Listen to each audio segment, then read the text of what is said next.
خب خیلی خوش اومدید به کلاس درس شیمیتون بچه‌های پایه دهم. اگر خاطرتون باشه ما در جلسه گذشته وقتی که مفهوم میانگین جرم اتمی رو به شما توضیح دادیم وارد یه سری مسئله و تمرین شدیم که این موضوع برای شما دیگه کاملا جا بیفته. توی این جلسه هم می‌خوایم بپردازیم به ادامه تمرین هایی که مربوط بود به موضوع جرم اتمی میانگین. در خدمت جناب آقای براتی هستیم مدرس این درس. سلام استاد، وقتتون بخیر. خیلی ممنون، تشکر لطفتون. بسم الله الرحمن الرحیم. سلام عرض میکنم خدمت دانش آموزان عزیزم. خیلی خوشحالم دوباره در خدمتتون هستم. ما درباره جرم اتمی میانگین و نحوه محاسبه جرم اتمی میانگین کلی با هم صحبت کردیم. بعد بعضیاتون گفتید آقا چرا باید میانگین بگیریم؟ آخه اتم های یک عنصر ایزوتوپ های مختلف دارند. ایزوتوپ ها جرمای مختلفی دارند. مثلا جرم کلور میتونه 35 باشه، میتونه 37 باشه. اگه من یک کتابی جزوه چیزی بخوام بنویسم میمونم جرم اتمی کلور رو 35 بنویسم یا 37 بنویسم. بعدم الان نگید جمع کن تقسیم بر 2 کن. چرا؟ چون فراوانی ایزوتوپ های کلور موجود در طبیعت با هم یکسان نیست. باید با توجه به فراوانیاشون اومدیم یه فرمول ارائه دادیم. گفتیم آقا جرم ایزوتوپ اول بگیر M1 فراوانیشو بگیر A1. جرم ایزوتوپ دوم بگیر M2 فراوانی A2 M3 A3 M4 A4 همینجوری تا آخر. فراوانی رو تو جرم ضرب کن، فراوانی رو تو جرم، فراوانی تو جرم همه رو تو هم ضرب کن. بعد اینا رو یعنی M1 A1 به علاوه M2 A2 به علاوه M3 A3 بعد تقسیم بر کل فراوانی‌ها. لزومی هم ندارد کل فراوانی‌ها 100 باشد. شاید شما 40 تا ایزوتوپ پیدا کردی، 30 تا ایزوتوپ داری راجبش با هم صحبت می‌کنیم. پس مخرج هر عددی که داده بود از کل اون ایزوتوپ‌ها اونو تو مخرج می‌نویس.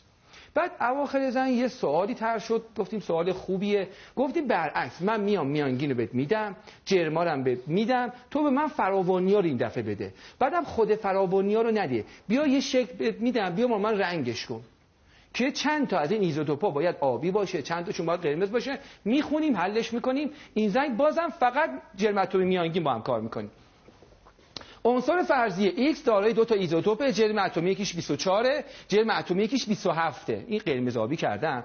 بعد سوال گفته که شکل زیر را طوری رنگ‌آمیزی کنید با دایره‌های قرمز و آبی که اگر جرم اتمی میانگین باشه 26 و 7 دهم.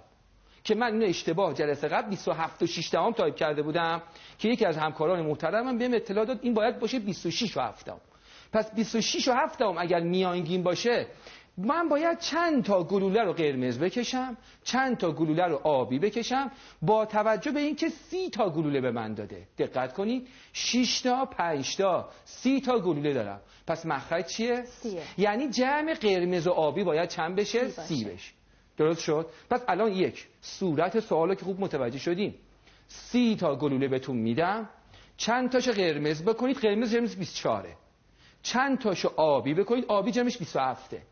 که وقتی میانگین میگیری میانگینش بشه 26 و 7 دهم.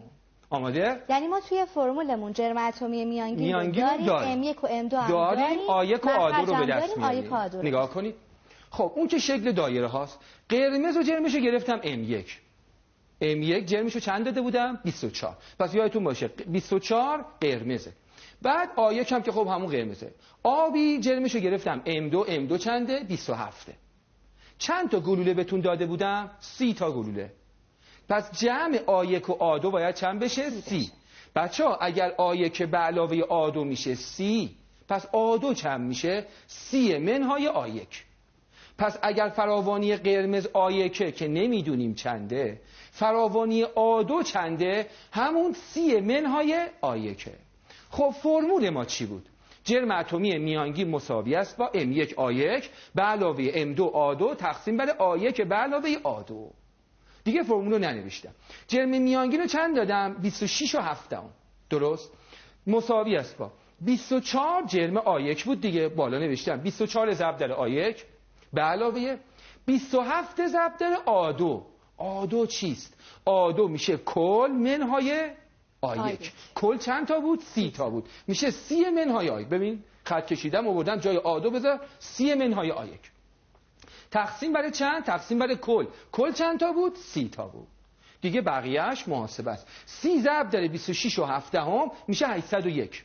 مساوی است با 24 ضرب در آ1 نوشتم 24 تا آ1 به علاوه حالا 27 ضرب در آ2 جای آ2 گذاشتم 30 منهای آ1 پس میشه 27 ضرب در 30 منهای آ1 27 تا ضرب در 30 کردم شد 810 تا این منها رو هم اثر دادم شد 27 تا آ1 آقا یه طرف 24 تا آ1 دارم اینور منهای 27 تا آ1 دارم که جمع کنید یعنی سادهش کنید میشه منهای 2 تا آ1 این 800 درم که ببرید اون بر از 801 کم کنید میشه فقط 9 تا پس 3 تا آ1 شد 9 پس آ1 میشه چند؟ 3 تا یعنی شما باید 3 تاشو آ1 چه رنگی بود؟ قرمز بود پس باید 3 تاشو قرمز کنیم کلا مگه چند تا بود؟ 30 تا پس چند تا میمونه؟ 27 تا 27 تاش هم باید آبی کنیم این میشه یه سوال خوب خب نگاه کنید شکلو خب دیگه این تکمیل شده شه دیگه من آ1 رو به دست آوردم 3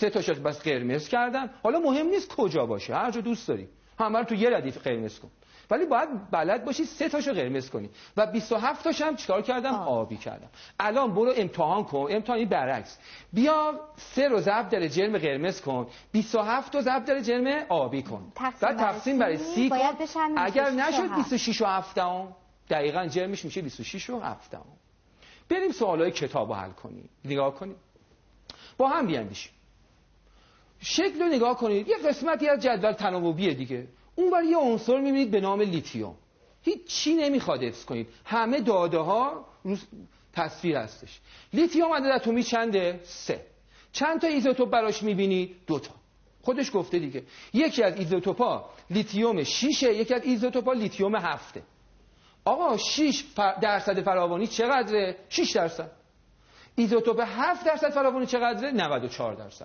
این میشه صورت سوال حالا ببینیم کی پرسیده اصلا از من نگاه کنید گفته میتونی جدول رو کامل کنی جدول کتابتون خواهشاً کتاب جلو باز شروع کنیم اینا رو کامل کردن گفته لیتیوم 3 6 لیتیوم 3 7 من پرش کن درصد فراوانی چقدره آقا خودت داده بودی درصد فراوانی اون زیر لیتیوم 6 رو داده بودی 6% لیتیوم 7 داده بودی 94% بعد میگه عدد جرمیش هم میتونی به من بگی آقا عدد جرمی اون سمت چپ بالا می‌نویسم که همون تقریبا مساوی جرم اتمیه اون لیتیوم 6 خب عدد جرمی 6 لیتیوم 7 عدد جرمی چنده 7 اون جرم اتمی میانگین خالی ها من نوشتم 96 من حل کردم سوالو باید بیاین پایین حلش کنیم پایین حلش میکنیم آقا لیتیوم 2 تا ایزوتوپ یکیش 6% یکیش 7 94% یعنی جرم یکیش 6 یکیش 6% جرم یکیش 7 که 94% چه جوری میانگین میگیری M1 A1 M1 A1 6 ضرب در 6 M2 A2 7 ضرب در 94 میشه 6 ضرب در 6 به علاوه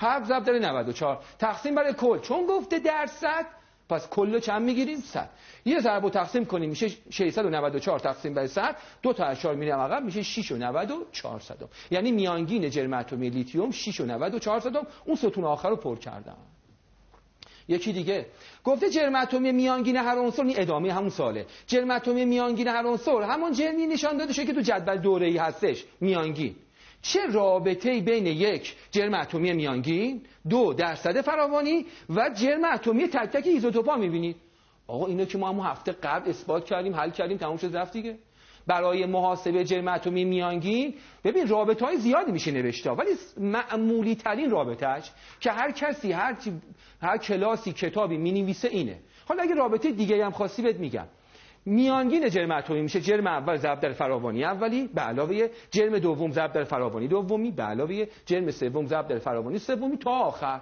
تقسیم بر آ1 به علاوه آ2 به علاوه آ3 بعد دوست عزیز هر بگید نمادی هم دوست داشتی بذار ولی تعریف کن به جای آ بذار f به جای m بذار x جرمو تعریف کن x فراوانی تعریف کن f هیچ مهم نیست من اینو اینجوری نوشتمش این میشه فرمول معروف تعیین میانگین جرم اتمی بریم حالا گفته یه بار دیگه حساب کن گفته شکل روبرو داره ایزوتوپای کلور رو به من نشون میده بچه‌ها این شکل چند قسمته چند رنگه 2 رنگه پس کلور چند تا ایزوتوپ داره 2 تا ایزوتوپ داره همه اطلاعات هم داده یکی از کلورها سمت چپ رو نگاه کنید کلور 37 جرم چنده 37 چقدر فراوانه 24.2% فراوانه یعنی از 100 تا 24.2 این یکی آبیه انگار فراوان‌تره معلومه مساحتش بیشتره 75.8% فراوانی داره که جمعش میشه 100 تا دیگه و جرمش هم چنده 35 احتمالاً میخواد بگه جرم میانگین کلور را حساب کنید.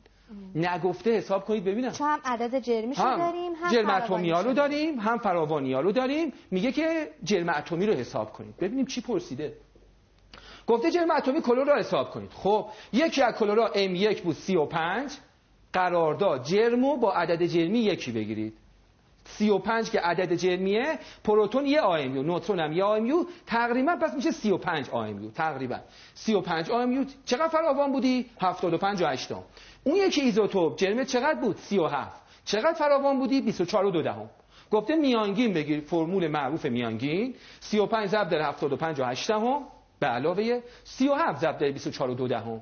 دو تا ضرب، جوابا با هم جمع تقسیم بر 100. پس میانگین جرم اتمی کلور بگید 35 و 48 صدمه. نه 35 نه 37، میانگین 35 و 48 صدم با 2 رقم اشار آیمیوه. این هم که ما مثال از این سخت‌تر هم حل کرده بودیم. ما سه ایزوتوپی هم حل کرده بودیم راجع به منیزیم. نگاه کنید. اینم سوال خوبیه، خیلی میشه راجع بهش صحبت کرد، ولی خب من خودمو کنترل میکنم در حد شیمی 10. نگاه کنید. جرم اتمی میانگین به دست آمده را با جرم اتمی کلور تو جدول مقایسه کنید. ببین کتاب این سوالش اوپنه، گفته مقایسه کنید. همین دیگه. با توجه به سطح رشد ذهنی فکری کلاستون خودت میتونی این موضوع رو بحث بدی. من در همین حد صحبت میکنم با تو. گوش بدید. ببینید کربن چند تا پروتون داره؟ 6 تا پروتون. چند تا نوترون داره کربن 12؟ 6 تا. 6 تا پروتون میشه چند آیمیو؟ 6 آیمیو. 6 تا نوترون میشه چند آیمیو؟ 6 آیمیو. بچه‌ها اینا جدانا، هنوز کربن نشدن.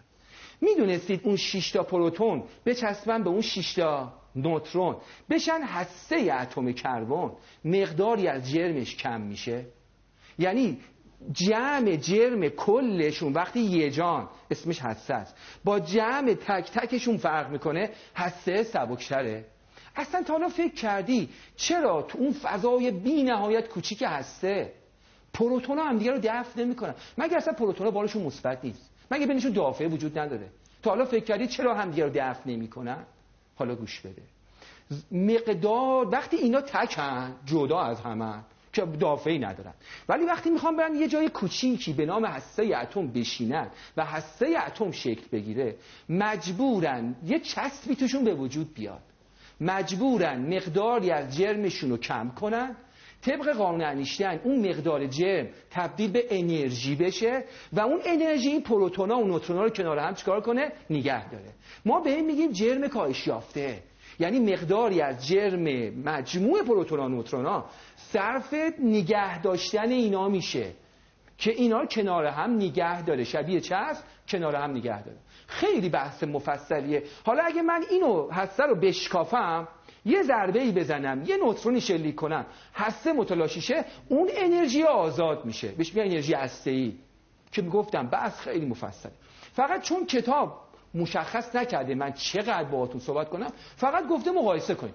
اگر فقط میخوای مقایسه کنی بگو آقا جرم هسته کمتر است از اون جرم تک تک پروتون نوترونا. این میشه یه جواب. خواستی عمق بهش بدی گوش بده. همون رابطه اینشتین میتونی اشاره کنی، حتی میتونی رابطه ای مساوی است با MC2 هستش، حتی جرمشو چیکار کنی؟ انرژیشو هم حساب کنی. ولی خب ما نمیدیم. در جدول دوره جرم اتمی میانگین چند نوشته شده؟ 35 و 48 صدم. یه لحظه نگاه کنید من چند به دست آوردم؟ 35 و 48. نگاه کنید ولی چقدر نوشته شده؟ 35 و 45. کمتره، 3 دهم کمتره. 3 دهم آیمیو.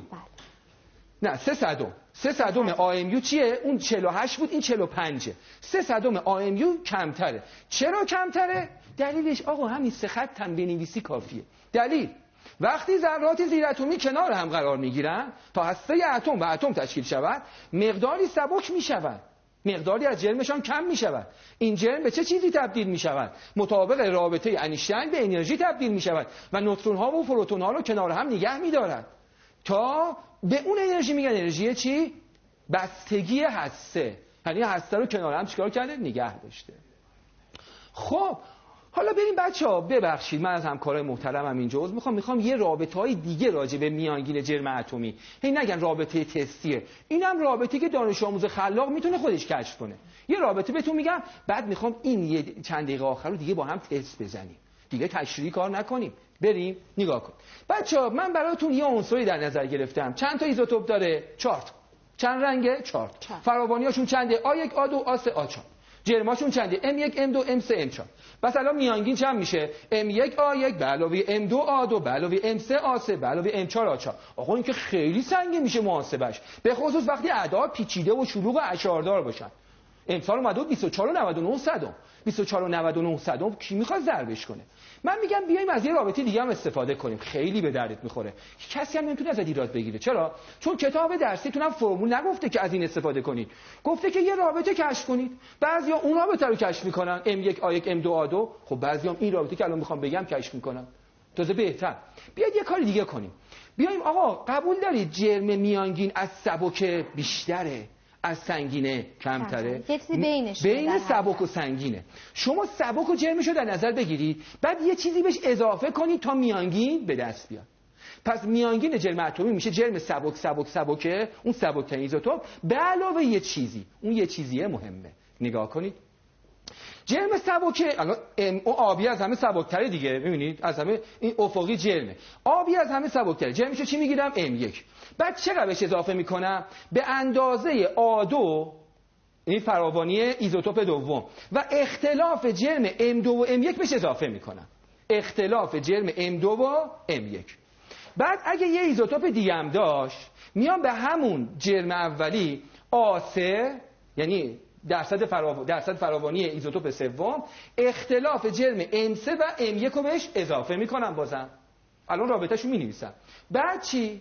بازم اگه 4 تا ایزوتوپ داشت، این دیگه خیلی سنگینه، میام به علاوه چی میکنم؟ A4 M4 منهای M1، یعنی اختلاف جرم ایزوتوپ چهارم و ایزوتوپ اول. یعنی جرم اولی رو میگیرم مبنا، بعد هی خورد بهش اضافه میکنم. ببین جمع و تفریق کردن از ضرب و تقسیم خب خیلی آسان تره، وقت کمتری هم میگیره. بذارید آقا فرمولشو بنویسم، اونایی که میخوان میتونن این فرمول هم حفظ کنن. نگاه کنید در برخی موارد اعداد جرم اتمی خیلی بزرگن، خیلی هم اعشار میخورن. توصیه میکنم بهتون، اجباری هم که در کار نیست، توصیه میکنم واسه سرعت در محاسبات از این رابطه استفاده کنید.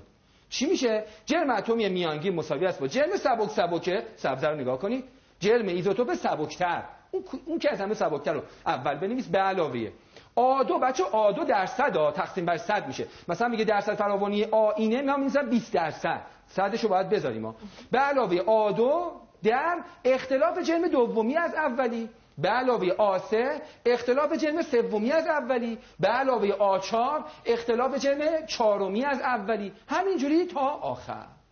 این هم یه رابطه است، چه اشکالی داره؟ بعضی از این دوستان استفاده کنن، باش تست میزنیم. نگاه کنید کنکور ریاضی 84 نقره 2 تا ایزوتوپ داره، یکی جرمش 106 و 9. آقا 106 و 9 یه عدد 4 رقمیه، به این راحتی ضرب نمیشه که. جرم یکی 108 و 9. اگه درصد فراوانی ایزوتوپ سبک کیه؟ 106 و 9. میگه درصد فراوانی اون 52%، یعنی 52% باشه. میتونی میانگین جرم اتمی نقره رو به من بگی؟ جرم اتمی متوسط یا میانگین نقره چنده؟ 2 راه داریم. راه اول رو نگاه کنید. راه اول همون فرمول معروفه، M1 A1 M2 A2 تقسیم بر A1 به علاوه A2. ولی خدایی تو یه دقیقه کی میخواد 106 و 9 ضرب در 52 کنه؟ بعد به علاوه 108 و 9 رو ضرب در 48، 4 رقم تو 2 رقم، 4 رقم تو 2 رقم، بعد جوابو با هم جمع. من ماشین حساب زدم، حساب کردم. من میگم چرا خب اینو که داریم میتونیم از اون فرمول هم استفاده کنیم. گفتم اختیار دارید، میتونید استفاده کنید دیگه. نگاه کنید من میگم از این رو برید. چند تا ایزوتوپ داره؟ 2 تا، قرمز آبی. کی سبک‌تره؟ 106 فراوانی چقدر؟ 52. بی خیال، به فراوانی بعدی کار دارم. می‌نویسم M مساوی است با جرم سبک 106 و 9 به علاوه درصد فراوانی دومی چنده؟ 48. A2 در M2 منهای M1. آفرین. A2 نوشتم اینجا. A2 یعنی 48 صدم، M2 منهای M1. M2 چنده؟ 108 و 9. M1 چنده؟ 106 و 9. اختلاف 2. اختلافش شد 2 دیگه. 106 9 ها که با هم میرن، 106 منهای 108 میشه 2. پس میشه 106 و 9 دهم به علاوه 48 صدم ضرب در 2. 2 تا 48 صدم میشه 96 صدم. 2 تا 48 صدم 96 صدم. پس جواب میشه چی؟ 106 و 9 به علاوه 96 صدم. زیر هم بنویسید اعشار رو، دقیقاً میشه 107 و 86 صدم. این به نظر من آسان‌تره. گذشت اینا اومد تو کنکورها و اینا. حالا ما یه کمی دیگه بردیم به سمت آزمون تستی و آزمون سراسری و کنکور و اینا. مجبور شدم یکی از تستای کنکور همین امسال رو براتون بیارم 99. بعد خیلی هم روم نشد تا آخر تستو بنویسم چون دیدم خیلی داره سنگین میشه. یه کمی کم رنگش کردم، رقیقش کردم، ولی بازم نگاه کنید چه تستیه. کنکور 99 تجربی خارج از کشور یکم هم تغییرش دادم، سبکترش کردم. گفته منیزیم 3 تا ایزوتوپ داره. یکی جرمش 23 و 99 عدد رو نگاه کن. فراوانیش 79. اون یکی جرمش چنده؟ 24 و 99. فراوانیش 10. اون یکی جرمش چنده؟ 25 و 98. فراوانیش چنده؟ 11. گفته جرم اتمی میانگین رو حساب کن. خب راه 1 نگاه کنید. همون راه کتابی که متداول همه میرن. M1 A1 M2 A2 M3 A3 تقسیم بر A1 A2 A3.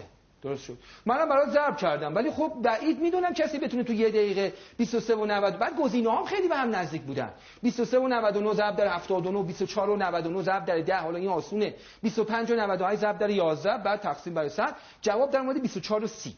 من میگم آقا میتونیم از اون یکی راه هم بریم. چیکار کنیم؟ سبکه رو بگیریم. جرم سبکه چنده؟ 23 و 99. به علاوه A2 اختلاف جرم دومی از اولی. به علاوه A3 اختلاف جرم سومی از اولی. نگاه کنید. این میشه اون 3 تا. آقا کی از همه سبک‌تره؟ به فراوانی نگاه نکن، به ارتفاع نگاه نکن. به کی اوله؟ کی اوله؟ 23 و 99. پس جرمشو در نظر بگیرید. به علاوه فراوانی دومی چنده؟ 10%. میشه 10% اختلاف 24 و 99 تا 23 و 99 اختلافشو. به علاوه فراوانی سومی چنده؟ 11%. اختلاف سبز تا آبیه. پس اینجوری شد فراوانی قرمز یعنی چند؟ 10%. اختلاف جرم قرمز تا آبی به علاوه فراوانی سبز چنده؟ 11%. اختلاف جرم سبز تا آبی. بعد جوابا رو با هم جمع کن. جمع خیلی وقت کمتری میگیره. نگاه کنید. اینا 3 رنگ براتون گذاشتم. یکیش 23 و 99، یکیش 24 و 99 فراوانیش 10%، یکیش جرمش 25 و 98 فراوانیش 11%. همه رو نسبت به M1 میسنجیم. فرمول چیه؟ M مساوی است با M1 به علاوه A2 M2 منهای M1 به علاوه A3 M3 منهای M1. اگه بازم داشت A4 M4 منهای M1. همه رو نسبت به M1 اختلاف جرم حساب میکنیم. اینا میشه محاسبش. 23 و 99 سبکترین رو نوشتم به علاوه 10% که میشه 1/10 داخل پرانتز 24 و 99 منهای 23 و 99 1 ضرب در 1/10 نوشتم 1/10 به علاوه داخل پرانتز میشه 1 و 99 ضرب در 11 کردم. پس میشه 11 به علاوه 1 و 99 بعد 23 و 99 جرم سبکه به علاوه 1/10 به علاوه A3 اختلاف جرم M3 با M1 که شد اختلاف جرم شد 1 و 99 ضرب در 11 انجام میدیم. همین یه ضربه فقط اینجا میمونه، بقیهش که دیگه جمعه. جوابشو چک کنید میشه 24 و 30. این کنکور امسال اومد. حالا این بار خارج از کشور بود. کنکور داخل کشور که دیگه روم نشد بیارم چون اون 4 ایزوتوپه بود. 4 تا ایزوتوپ داده بود. 4 تا بعد عددهای خیلی بعد و 4 تا ضرب. من خودم توصیه میکنم به داوطلبا، حالا درسته سال دهم هستی به هر حال میرسیم دیگه 12 و کنکور اینا، خودم توصیه میکنم از این رابطه 2 تا رابطه بلد باشید. هرچی ابزار بیشتر باشه میتونی موفقیتی بیشتری داشته باشی. این میشه بچه‌ها جرم اتمی میانگین. 2 جلسه شد دیگه تقریبا فقط راجع به جرم اتمی میانگین با هم صحبت کردیم با مدل‌های مختلف. دیگه کافی درست شد. بحث جدیدمون میخواییم ذره بشماریم. دونه‌های ببین ذره شمردن اگر جسم گنده باشه ماشینای پارکینگو میشمارن، بچهای کلاس رو میشمارن، با چشم میشمارن، ولی کی میتونه برنج داخلی گونی رو بشماره؟ یه گونی برنج چند تا برنج توشه، یا یه کاسه خاکشیر به اون ریزی چند تا دونه خاکشیر توشه. پس ظاهراً برای شمارش فقط دونه دونه شمردن کافی نیست. نه اصلا دقت بالایی داره، از دست در میره خاکشیر. نه زمان زیادی هم از آدم میگیره، اصلا اتلاف وقت و انرژیه. ظاهرا اینجای کتاب میخواد بگه ما یه راه دیگه هم داریم. همتون به ذهنتون رسید چی کار میتونیم بکنیم؟ فکر کنید بیاییم کل گونی برنج و جرمش رو اندازه بگیریم، یه دونه برنج هم با یه ترازو دقیق اندازه بگیریم، کلو تقسیم بر اون یه دونه کنیم ببینیم چند تا میشه. آقا کل برنج 10 کیلو، هر دونه فقط شرطش اینه که همه برنجا این هم باشن، دیگه شکسته و خورد و کوچیک و بزرگ نداشته باشه. که ما میگیم خب اگه اونجوری هم بود، آخه عناصر موجود در طبیعت همه که این هم نیستن، ایزوتوپ دارن.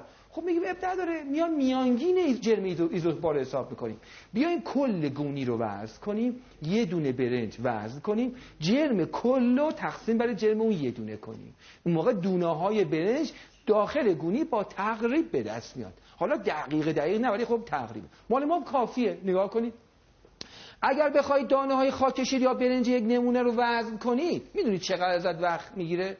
اصلا اطمینان داری به شمارت؟ میتونی یه راهکار دیگه ای رو گزارش بدی؟ نگاه کنید، سوال پرسیده کتاب، گفته بچه‌ها توی اون ظرف فکر میکنید چند تا مهره است؟ میگم خب تو جرم کل مهره ها و ظرفشو به من بده. اگر جرم هر مهره 4.29 گرم باشه، برآورد کنید در این ظرف چند تا مهره است. جرم ظرف خالی 405 ممیز 3 گرم، 450 ممیز 3 گرم. خب فکر بکنم فهمیدید باید چیکار کنیم. ترازو کلا چند رو نشون داده؟ 1895 ممیز 76. درست اینو نشون داده. کل ظرف با مهرهاش 1895 76. بیاین چیکار کنیم؟ کل از ظرف کم کنیم، جرم کل اون فقط مهره‌ها به دست بیاد. جرم کل مهره رو تقسیم بر چند میکنم؟ 4.29 دونه های مهره اون به دست میاد. خیلی ساده است، همین حرفی که زدم. نگاه کنید، جرم مهره ها میشه جرم کل 1895 ممیز 76 منهای 450 ممیز 03. پس جرم کل مهره ها میشه 1445 ممیز 73. خب تعداد مهرات میشه چی؟ جرم کل مهره، همون جرم گونی گندمه بود، تقسیم بر جرم یه دونه مهره 4.29. توی اون نشمردم، اصلا دست به چی نزدم، وزن کردم. ظاهرا من اینو میخوام بگم آخرای زنگ، بچه‌ها با وزن کردنم میشه شمرد، فقط با شمارش نمیشه شمرد، با وزن کردنم میشه یه جورایی شمرد. الان من دست به چی نزدم، جرم و اندازه گرفتم، همینجوری فهمیدم 337 تا مهره اون تو هستش. اینو داشته باشید تا انشالله جلسه بعد یه بحث بسیار بسیار جذاب و جالب همین ادامه بدم، بچسبونیمش به مفهوم مول و عدد آووگادرو و اینجور مباحث. تا انشالله جلسه چقدر شیرین میشه دیگه از اینجا شیرین. خیلی متشکرم از حضورت. البته من با شما خدافظی نمی‌کنم، زنگ بعد بچهای پایه 12 منتظرتون هستن استاد. خیلی متشکرم از همراهیتون، برمیگردیم با شیمی پایه 12 کنار شما هست.